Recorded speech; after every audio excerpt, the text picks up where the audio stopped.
बलहारा और सिल्लू बलहारा मामले में कानून की समझ ना रखते हुए साथी ये बात कह रहे हैं, जो पत्रकार साथी हैं संसार क्रांति के, कि मुस्कान के पिता ने जो एफआईआर कराई थी सिल्लू के ऊपर, अब जो है वो मुस्कान का पिता उस एफआईआर को वापस लेगा। बहुत ही महत्वपूर्ण फैसला है और दोनों परिवारों को कहीं ना कहीं सेटिस्फैक्शन वाला जो फैसला है वो इसको कया जा सका है। और दूसरी बात एक चीज रहेगी सर जो मैं नहीं बता पाया, वो ये है कि जो शिकायत दी गई थी जिसके आधार पे एक एफआईआर दर्ज हुई थी, उस एफआईआर को मुस्कान बलहारा का परिवार अब वापस लेगा।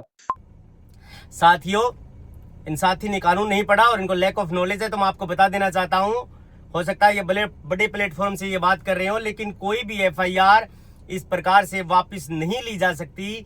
या तो एफआईआर दर्ज होने के बाद एफआईआर लगती है या फिर उसमें चालान होता है। एफआईआर कोई भी व्यक्ति, ये नहीं है कि कोई कागज का टुकड़ा हम पुलिस थाने में दिए, एफआईआर दर्ज हो जाए और फिर हम उसको वापस ले लें। उस एफआईआर का डिस्पोज, निस्तारण करना होता है, या तो झूठी रिपोर्ट मान करके या फिर जो है उसका चालान पेश करके। चालान पेश की मैं आपको बता देता हूं।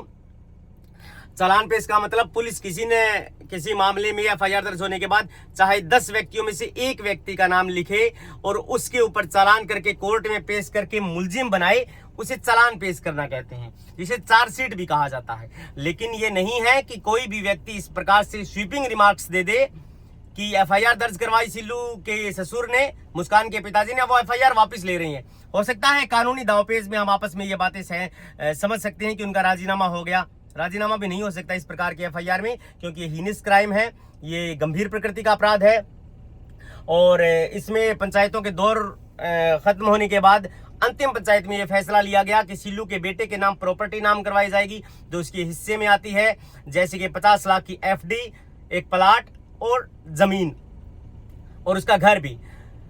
लेकिन ये साथी जो संसार क्रांति के धर्मू है और इनके साथ जो इस वीडियो में जो बोल रहे हैं, इस वीडियो में ये बात कह रहे हैं कि एफआईआर जो है वो वापस लेंगे मुस्कान के पिता, बल्कि ऐसी कोई प्रोसीडिंग नहीं है, कानून में ऐसा नहीं है। हाँ, एफआईआर को रद्द करवाने के लिए अगर वो कोई कार्यवाही ना चाहे तो हाई कोर्ट में जाकर के क्वेश्चन करा सकते हैं एफआईआर को, लेकिन एफआईआर राजीनामे के आधार पर क्वेश्चन नहीं करा सकते कि इन दोनों पार्टियों का, दोनों पक्षों का जो है वो गांव बहू अकबर और फरमाना गांव के लोगों का आपस में राजीनामा हो गया। इसमें अप्लीकेंट जो है वो अपना वकील खड़ा करेगा, वकील ऑब्जेक्शन नहीं करेगा, नो ऑब्जेक्शन कर देगा।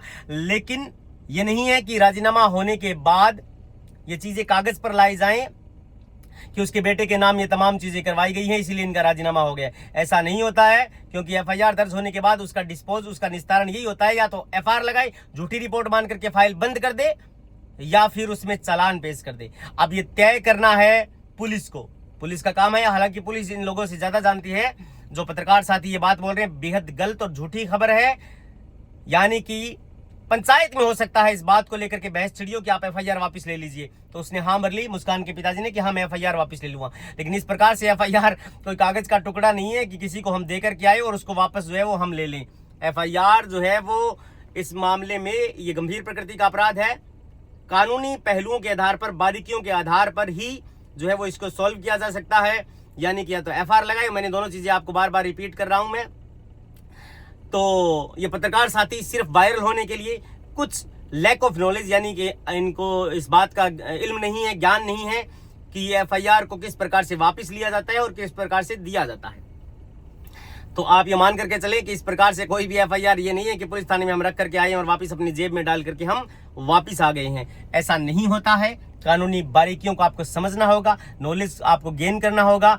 ये एक 8वीं 10वीं में पढ़ने वाला, कोई भी 11वीं 12वीं पढ़ने वाला स्टूडेंट पुलिस नहीं है, या कोई वकील से आप सलाह ले सकते हैं। पंचायत में एक वकील को भी होना चाहिए था, ताकि उस बेटे की नॉमिनी का भी निर्धारण हो सके, उसकी प्रॉपर्टी को, और वो खुद भी सिक्योर हो सके। कल को उसके साथ भी कुछ जो है वो भेदभाव ना हो सकता है पुलिस इसमें झूठी रिपोर्ट मान करके एफआईआर पेश कर दे, लेकिन जब तक मेडिकल रिपोर्ट नहीं आ जाती, जब तक फोरेंसिक जांच नहीं आ जाती, ये चीजें जो है वापिस एफआईआर नहीं ले सकते।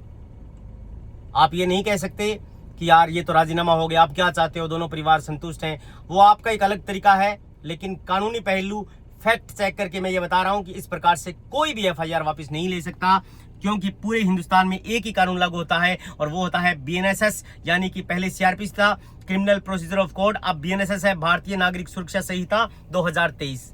थैंक यू, आपने मुझे सुना, इसके लिए आपका बहुत बहुत धन्यवाद। आगे आप मेरे चैनल को लाइक सब्सक्राइब करें। अगर आपको इसी प्रकार के फैक्ट या नॉलेज की जरूरत है जो एक्चुअल में जो है वो चीज़ें हम आपको बताने की कोशिश करेंगे, इस किसी भी न्यूज़ चैनल की तरह नहीं कि जो आए और उसको ब्रेकिंग दिखा करके या फिर उसको हाईलाइट करके इतना जो है वो पॉपुलर कर दिया जाए कि लोग देखने को विवश हो जाएं। एक्चुअल में फैक्ट से रिलेटेड चीज़ें आपको हमारे यूट्यूब चैनल पर मिलेगी, DP fact checker. Thank you, आपका बहुत बहुत धन्यवाद, आपने मुझे सुना।